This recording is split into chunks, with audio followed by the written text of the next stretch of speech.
George H.W. Bush, during his presidency 1989 till 1993, contributed many positive acts. One of his that best exemplifies that is the Gulf War. During 1990 till 1991, Kuwait and Iraq were conflicting. Kuwait was pumping oil that belonged to Iraq, along with holding down oil prices. Saudi Arabia has the largest oil reserves and exports in the world. Therefore, it is very important to the U.S. Saddam Hussein accepted the peace terms and that Iraq would recognize Kuwait's supremacy and get rid of all its weapons of mass destruction, including nuclear, biological, and chemical weapons. On August 2, 1990, Saddam Hussein ordered the invasion of Kuwait. This move threatened Saudi Arabia as well.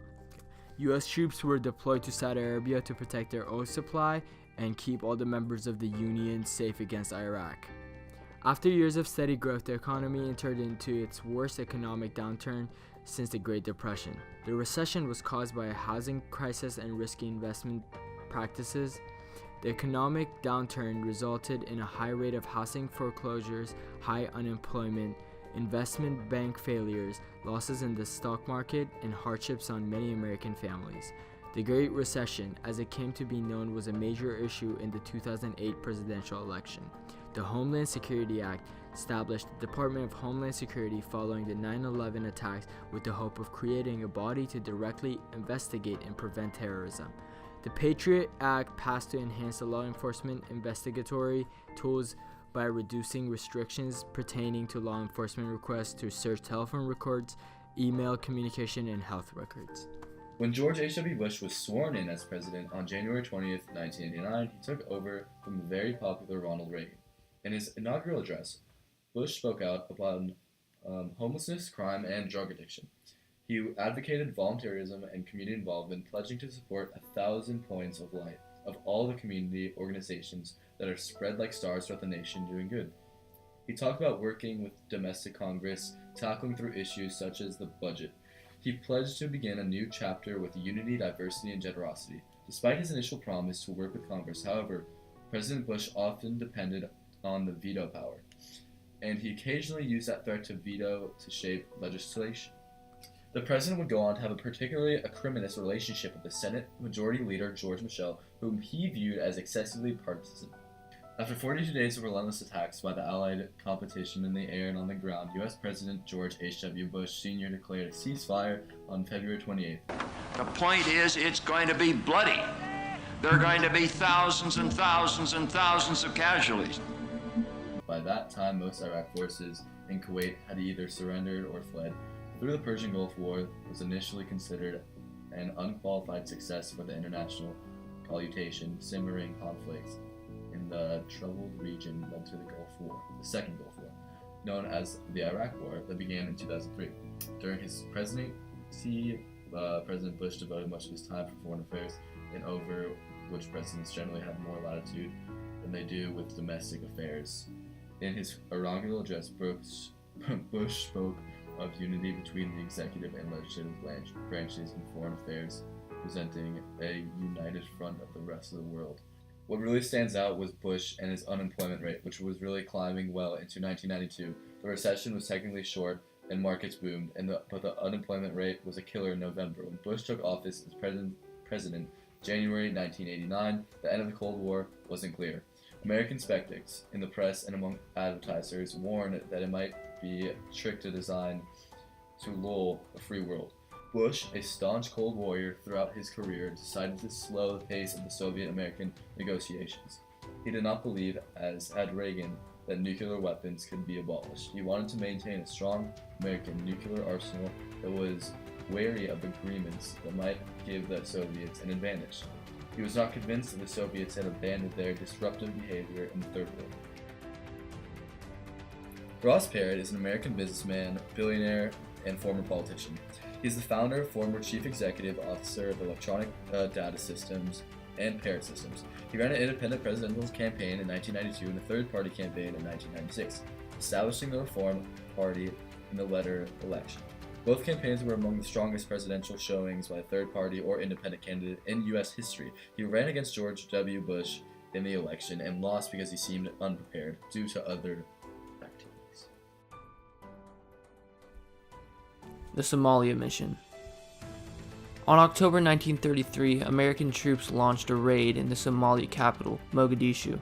Their aim was to capture some allies of the powerful Somali warlord, General Mohammed Farah Aidid. To the dismay of the U.S. forces, they met fierce resistance from Aidid's militia. 2 United States Black Hawk helicopters were shot down. In the ensuing battle, 18 Americans and 2 UN soldiers were killed, along with hundreds of Somalis. At the time, the United States was leading a UN mission to end the civil war and famine in Somalia, and within 6 months, the U.S. had withdrawn its forces from the state. The perceived failure of the Somali mission made the U.S. wary of intervening in any more African crises. That's why the U.S. was way more hesitant to intervene in the Rwanda genocide of 1994. Bill Clinton created a decade of prosperity with his economic policies.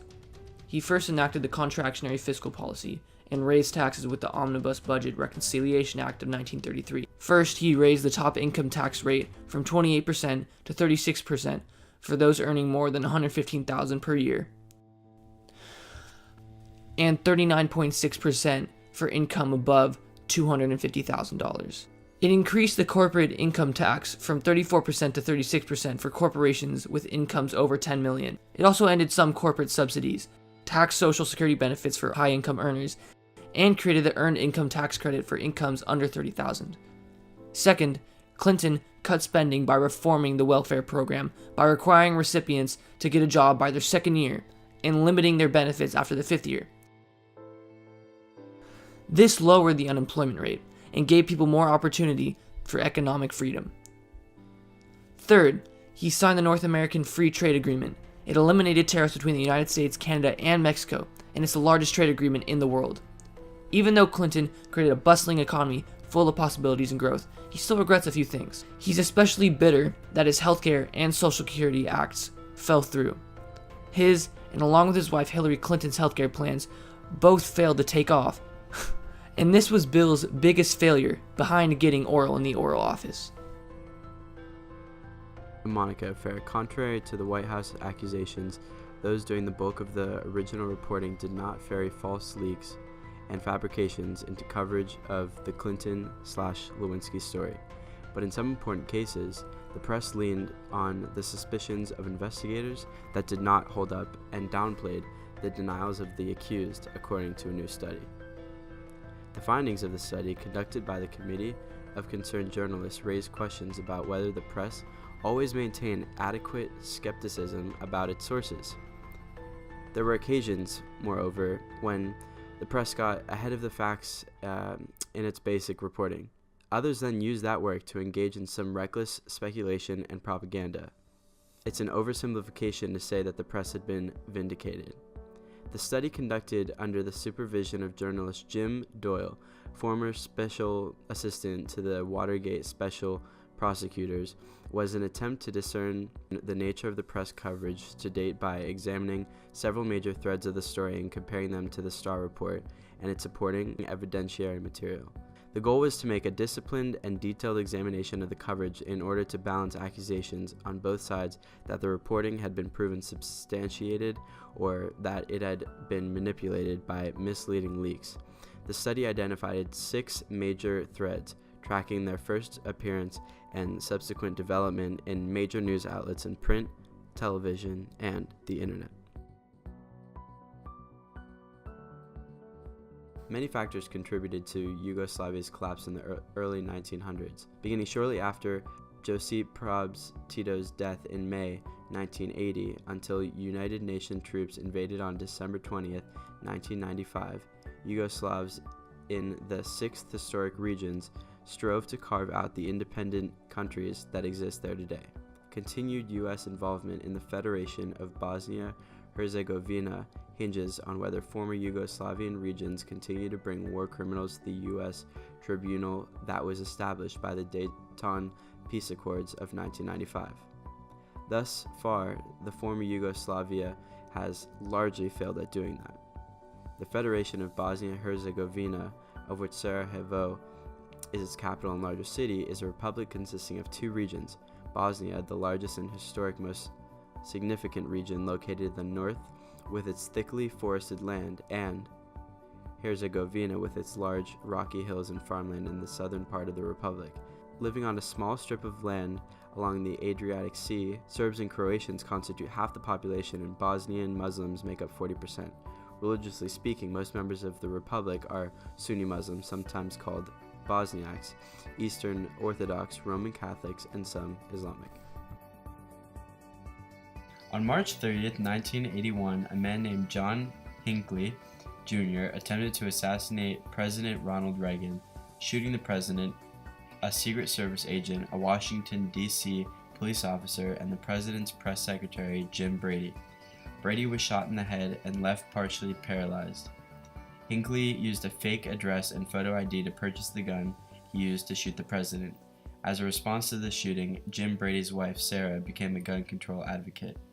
Believing that Hinckley never should have been allowed to purchase a handgun, Sarah pushed for a law that would create a system of background checks for gun purchases.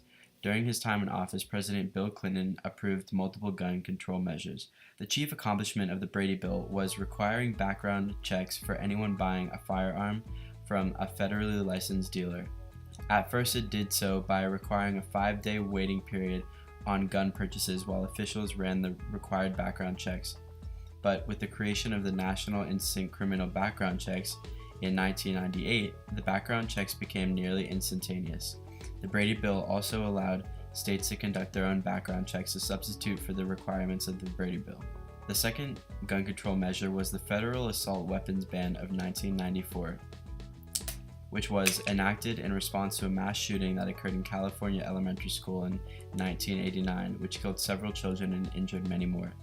The ban expired in 2004, and although there have been several attempts, Congress has not yet passed a new federal assault weapon ban of 2013.